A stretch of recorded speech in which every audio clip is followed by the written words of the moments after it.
तो यही है कि हम ही को घर जाना है।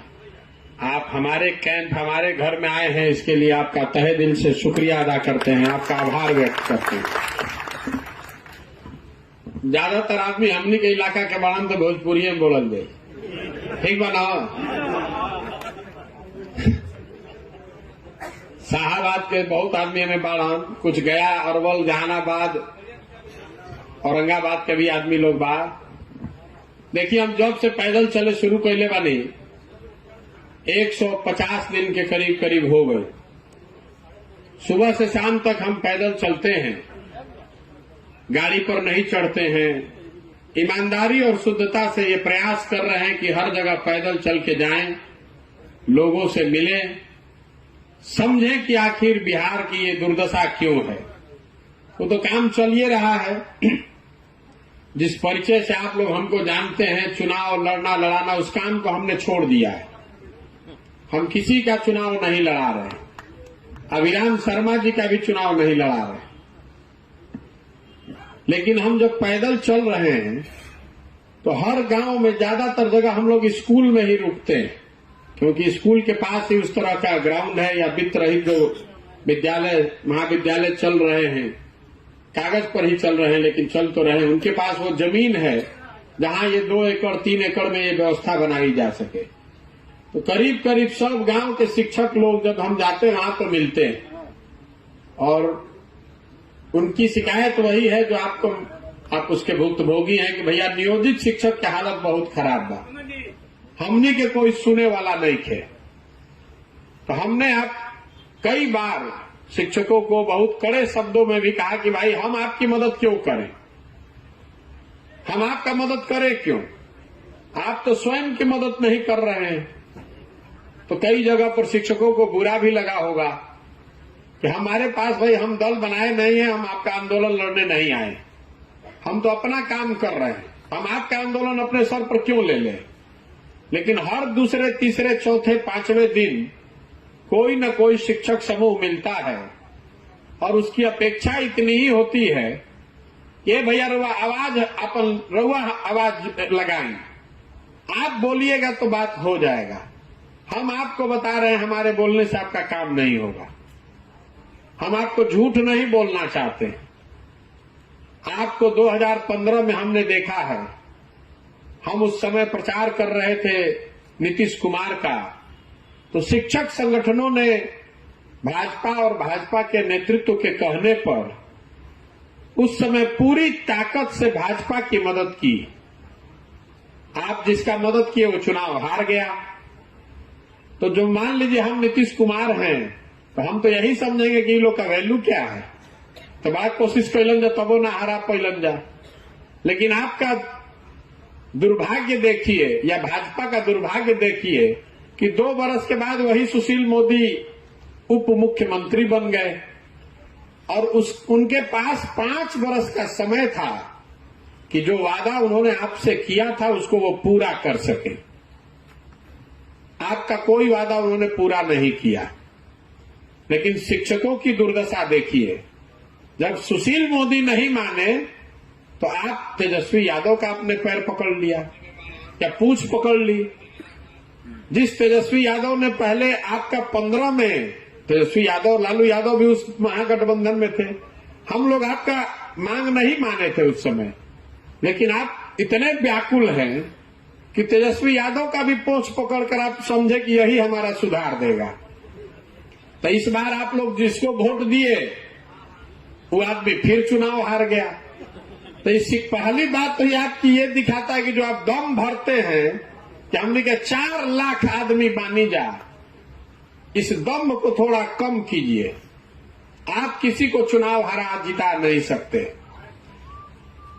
आपको हम डिमोरलाइज नहीं कर रहे हैं, हमारा अपना चुनाव लड़ने का तरीका है। हम जीतते इसलिए हैं कि हम अपने कमजोरियों का बहुत गहराई से अध्ययन करते हैं, और जिससे हमको लड़ना है उसकी ताकत का पूरा गुणा गणित हिसाब पहले करते हैं, तभी ना उसको पटक खाएंगे। रवा सब में से कुछ आदमी बंगाल में हमारे को वक्तव्य सुनले हुई चुनाव से पहले खेला हो गए ना, हमने कहा चुनाव के 4 दिन पहले कि भाजपा यहां पर बहुत ताकत से लड़ रही है, मोदी जी बहुत लोकप्रिय हैं, सारा हिंदी भाषी लोग भाजपा को वोट दे रहा है, बहुत ज्यादा पोलराइजेशन भी है और दलित भी एक सिरे से वोट दे रहा है भाजपा को। लेकिन भाजपा को 38 से 40% वोट आएगा इस सब के बावजूद, और 100 का आंकड़ा पार नहीं होगा। तो भाजपा वाले लोग अपने चालाकी में समझता है कि बहुत होशियार हैं, हल्ला किया कि प्रशांत किशोर तो चुनाव लड़ने से पहले ही हार मान गए, उसको पता ही नहीं चला कि किस जाल में वो फंस रहा है। अरे चुनाव के पहले 4 दिन पहले हम अपने वर्करों को बता रहे हैं कि खड़े रहना, ढीला नहीं पड़ना, बहुत बड़ी लड़ाई है। तो कितना पर पटके? 77 पर। और जिस टीएमसी को आपने मान लिया था कि ये हार गई है, उसको 220 पर जाके उसका कांटा रुका। ये इसलिए है कि हम भाजपा की जो ताकत है बंगाल में, उसको हमने बहुत गहराई से देखा होगा, उसका अध्ययन किया होगा। ये गुणा गणित निकाला कि भाई इसको 40% वोट आएगा, तो अगर इसको हराना है तो हमको 45% से कम वोट नहीं आना चाहिए। हम लेकर आए 48% वोट, भाजपा को आया 38% वोट। तो हम आपको डिमोरलाइज नहीं कर रहे हैं, आपको ये बता रहे हैं कि अपनी क्षमता को आप बढ़ाकर आंकिए मत, क्योंकि 4 लाख आपकी संख्या है, आपके परिवार की संख्या जोड़ देंगे तो 20 लाख आपका वोट भी होगा, लेकिन वो 20 लाख 20 खंड में बटा हुआ है। आप आज शिक्षक हैं, लेकिन जहिया वोट हो वो दिन कुशवाहा बन जाइएगा, पंडित बन जाइएगा, राजपूत बन जाइएगा, राष्ट्रवादी बनकर वोट दीजिएगा, कोई हिंदू बन के वोट देगा। इसलिए आपकी ताकत 20 लाख की है ही नहीं। इसीलिए आप 2 बार ट्राई किए लेकिन हरा नहीं पाए। तो दल वाला जान ही रहा है कि शिक्षा वाले कतनो हल्ला करस जाए। अगर हम आज उनको ये सुझाव दे रहे हैं, उनको सलाह दे रहे, तो यही कहेंगे कि शिक्षकों के आंदोलन से घबराने की जरूरत नहीं है, ये लोग चुनाव नहीं हरा सकता है। और नेता एक के बात से डरता है, वोट से। आप कितनों वार्ता कर लीजिए, कमरे के अंदर बैठा के जूता भी मार दीजिए, वो सब सह लेगा, वोटवा मिलना चाहिए। इन 2 बात को समझ लीजिए कि आपकी जो ताकत है वो ताकत इतनी नहीं है कि आप सरकार को हरा दीजिए। तो शिक्षक नेता हमारे पास आते हैं और वो कहते हैं कि भैया हम लोग आपकी मदद करेंगे, आप हमारी मदद कीजिए। तो मैं आपको सिरे से कह रहा हूं कि हमको आपकी मदद नहीं चाहिए। आपकी मदद से हम चुनाव नहीं जीत सकते हैं। बिहार में क्या लोग हम दल बनाइयो ले, तो हमको शिक्षकों की मदद से हम बिहार नहीं जीत सकते। हम बिहार तब जीत सकते हैं जब बिहार में शिक्षा की व्यवस्था बेहतर हो जाए और आप पूरी ताकत से उसके पीछे खड़े हो जाइए, तब वो 20 लाख की ताकत हमारी बन सकती है। तो हमने शिक्षकों की मदद करने के लिए 2 ही शर्त रखी है। चुनाव के बाद आप हमारी अभी मदद कर दीजिए, हम चुनाव के बाद आपका चिंता करेंगे। ये सिरे से आपको बेवकूफ बनाने वाली बात है। आप यही ना कहने आते हैं कि भैया आप हमारी मदद कीजिए, चुनाव में आपका मदद हम लोग करेंगे।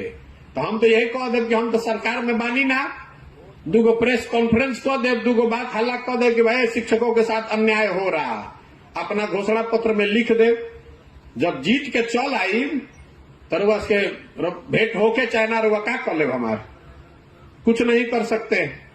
तो इसलिए फिर से ठगे जाने वाले रास्ते पर मत जाइए। ये मेरा पहला सुझाव है कि हाँ, आप हमारी मदद पहले कर दीजिए, उसके बाद हम आपका चिंता करेंगे। घोषणा पत्र में लिख देने से तो आपकी दशा वही होगी जो सुशील मोदी के साथ हुई, जो तेजस्वी यादव के साथ हुई, वही दशा आपकी प्रशांत किशोर के साथ, जनसुराज के साथ भी होगी। तब एक रास्ता का बा, हम ये कह रहे हैं कि हम आपकी मदद पहले कर देते हैं।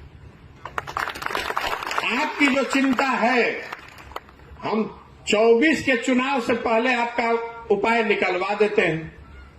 उसके बाद आपके विवेक, आपके अंतरात्मा पर छोड़ेंगे कि हमने आपकी मदद की है, आपको अच्छा लगेगा तो हमारे साथ खड़ा होइएगा, नहीं अच्छा लगेगा तो जहां रहना है रहिए। और उसके लिए हमने शर्त 2 ही रखी है। हमने शर्त 2 रखी है एक तो आप शिक्षक समुदाय के तौर पर एक होइए। अभी आपका 19 गो संगठन है अलग अलग। ऐसा नहीं है कि सब शिक्षक 19 अपने दम पर है। हम इतना दिन से राजनीति देखे हैं बहुत नजदीक से। 19 में ज्यादातर संगठन ऐसे होंगे जो किसी न किसी दल के किसी नेता के सहयोग से पीछे से चढ़ाए जाने पर बनाए गए। तो हम क्यों कह रहे हैं एक होने के लिए? क्योंकि कोई आंदोलन अगर आप करेंगे तो जैसे ही आप खड़ा होइएगा तो 4 गो खड़क के भाग जाएगा। दिल्ली में जो आंदोलन हुआ जिसमें लोगों ने हम लोग जैसे लोगों से सुझाव लिया, उसमें भी 18 किसान के संगठन थे। तो हम लोगों का योगदान इतना ही है कि उनको बताया कि भाई आप अलग अलग लड़ने के बजाय बैनर अलग अलग रखिए, लेकिन एक संघर्ष समिति बनाइए, एक झंडे के नीचे आइए। उन्होंने फ्रंट भी अलग अलग बनाया। दिल्ली में 7 गो रास्ता घुसे के बाद ओकरा के घेरे के बात भइल तो कहीं उग्राहा जी ने घेरा, कहीं राज्यपाल की संगठन ने घेरा, अलग अलग किसान संगठनों ने जिम्मेवारी ली, लेकिन लड़े सब एक बैनर के तहत। तो हमने शर्त एक ही रखी है कि आप 19 संगठनों को या तो एक संगठन बनाइए या एक संघर्ष समिति बनाइए। और दूसरी बात, आंदोलन किस मुद्दे पर होगा वो हम डिसाइड करेंगे, आप नहीं कीजिएगा। आपको अपने वेतनमान से न मतलब है, आपको गैर शैक्षणिक कार्य से हटने से मतलब है, आपको इससे मतलब है कि आपका सर्विस कंडीशन सुधर जाए। वो जिम्मा हम पर छोड़िए, लेकिन आंदोलन कैसे होगा वो हम डिजाइन करते हैं। आपको शरीर से ये खड़ा होना है कि आप 4 लाख लोग एक साथ हैं, तो आप लोग ये तय कर लीजिए और वो 19 संगठनों को एक साथ बैठा दीजिए और हमको 9 महीने का समय दे दीजिए। लोकसभा से पहले सचिता जी ने कहा दिसंबर। हमारा अपना प्रयास है कि अगले 2 महीने में अगर आप लोग सब एक हो जाए, दल से, जाति से, विचारधारा